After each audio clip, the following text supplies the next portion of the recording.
हाय गाय, चला पाहूया चिंचची चटणी कशी बनवायची. लाईक शेअर कमेंट करायला विसरू नका. 1 वाटी चिंच घेतलेली आहे, त्याच्यात गरम पाणी टाकले, ते झाकून ठेवले 4-5 तास. त्यानंतर अशा पद्धतीने मऊसूद होते ते भिजवल्यानंतर परत त्याला असं चांगलं बारीक केलेलं आहे. आज हाताने नाही झालं तर मिक्सरमध्येही बारीक करू शकता, गाळून घ्या गाळणीने.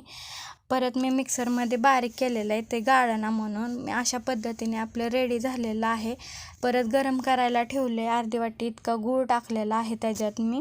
आवडीनुसार तुम्ही कशी चिंच घेताय त्याच्यावर अवलंबून असेल, आंबट असेल गोड असेल त्याच्यावर असेल.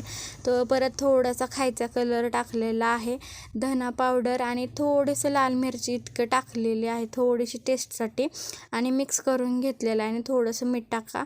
पाण्याचा इस्तेमाल करू नका, नाहीतर ते खराब होण्याची शक्यता असते, त्यामुळे पाणी अजिबात वापरू नका. आणि थोडंसं साखर टाकलेले शेवट.